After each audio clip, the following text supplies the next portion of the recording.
911, what's the location of your emergency? When you call for help and need an ambulance,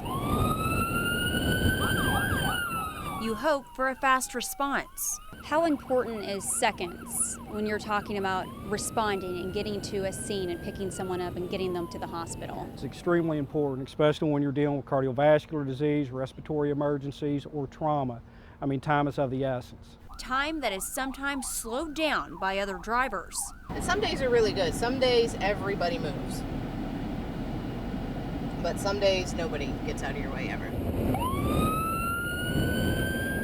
With the camera on this ambulance facing traffic, one facing the driver and one in the fly car behind it. We tagged along for a couple of hours to see what EMS crews see when responding to emergencies. This is a perfect example of how traffic should look when an ambulance is passing through an intersection. You can see everyone has stopped to allow it to travel safely through, but that doesn't always happen. It's the intersections first responders have to really look out for. Sometimes you'll come through an intersection like this where everybody's stopped and someone will pull up and go around all of the stopped cars and go through the intersection. In this intersection, you can see what shouldn't happen. From behind the ambulance, we can see people continuing to turn, even as the ambulance pulls up to the intersection. But take a look at the view that the paramedic and EMT have. This black car pulls right into the path of the ambulance. And when he started to stop, he was in the middle of the intersection, so if she'd been going straight, he was going to be right in her path. Which would have caused a delay or even an accident. Rachel Klein was the paramedic driving when this happened on camera. It happens often, almost every time that we're making a run that somebody gets in our way. And it happened again when the ambulance was exiting the interstate. You can see one car moves to the side of the road, but another stops for the ambulance directly in the middle of the lane. So, like this car could move.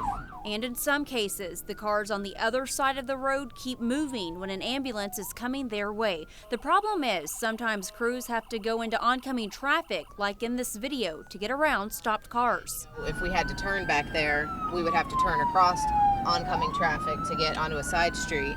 So they should stop because they don't know where we're going. But sometimes they don't stop at all, leading to delays or even worse. EMS officials say during the drive, one of the most dangerous places to be is right here in the back of the ambulance. There's no restraint system that's built for that provider in the back of an ambulance. So when they're in the wreck, I mean, basically it's like them being a pinball, just bouncing around, and it's a very, very dangerous place for a paramedic or an EMT to be.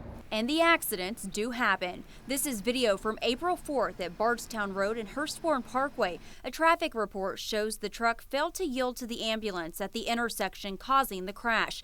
The EMTs became the patients and, along with the driver of the truck, were taken to the hospital.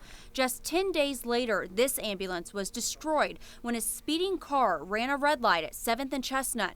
The impact was so hard it flipped the ambulance, sending 4 people to the hospital. The ambulance was on duty but was not on a run at the time. EMS officials say this is a prime example of people not paying attention. When our staff looked at the aftermath of this ambulance, our crew was extremely lucky. Rachel Klein says that's something they know can come with the job. There's always an added risk, but you can't think about that when you have to do the job. They hope drivers will cut out distractions on the road so they can hear if an ambulance is coming.